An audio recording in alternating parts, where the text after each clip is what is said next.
नमस्कार, मैं डॉक्टर मोहम्मद शफ़ात इमाम Siddiqui health plus multi speciality clinic Chauri road Bhadohi से आप सबके बीच में एक बार फिर से मौसम बदल रहा है।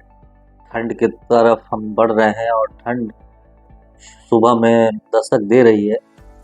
ऐसे में वायरल डिजीज़ेस बहुत सारे हैं, ख़ास करके सांस के मरीज़ों को बहुत ध्यान देने की ज़रूरत है। इस टाइम में जो ठंड की ओस पड़ती है उस टाइम में धुएं ज़मीन की तरफ नीचे की तरफ बैठते हैं, तो सांस के मरीज़ों को बड़ी तकलीफ़ हो सकती है। तो इसलिए अगर आप सांस के मरीज़ हैं, आपको सीओपीडी है, आपको फेफड़े की कोई बीमारी है, आपको आईएलडी है, तो आपको ज़्यादा सचेत रहने की ज़रूरत है। बाहर निकलते वक्त धूल से, धुएं से, गर्दे से बचने की ज़रूरत है। जो पुराने मरीज़ हैं सांस के, जिनको पंप पे रहते हैं, इन्हेलर्स पे रहते हैं, दवाइयों का सेवन कर रहे हैं, मैं उन मरीज़ों को कहूँगा कि आप कुछ दवाइयों का वैक्सीनेशन है, कुछ बीमारियों से बचने के लिए उन वैक्सीनेशन को पूरा लें।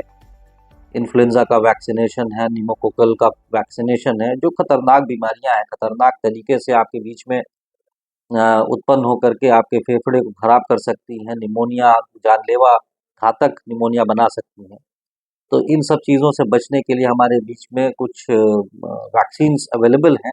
उन वैक्सीन्स को लगाने से कुछ बचाव किया जा सकता है। जो हमारे पेशेंट सांस के मरीज़ रोगी हैं, टीबी के मरीज़ कई बार होता है कि टीबी ठीक हो जाती है, उसके बावजूद फेफड़ा कमज़ोर रहता है, क्योंकि टीबी जब हील करती है, उसका घाव भरता है, तो फेफड़े में दाग अंदर रह जाते हैं। वो दाग जो हिस्सा है फेफड़े का, वो काम कम करता है। तो अपनी क्षमता से जब फेफड़ा काम ना कर रहा हो, या पुराना कभी किसी को कोई बीमारी रही हो, जो सिगरेट पीने वाले हैं बहुत लंबे समय से, जिनके फेफड़े में और किसी कारण काम करने की वजह से, धूल गर्दों की वजह से अस्थमा है, तो एलर्जी की बीमारी है, इन सब बीमारियों में मरीजों को सांस की बीमारी इन्फेक्शन होने पे ज़्यादा तकलीफ दे सकती है। तो इन इन्फेक्शन से बचने का उपाय ठंडा गर्म करने से बेहतर अ, धूल गर्दों में से बचाव और वैक्सीनेशन लेकर के अपना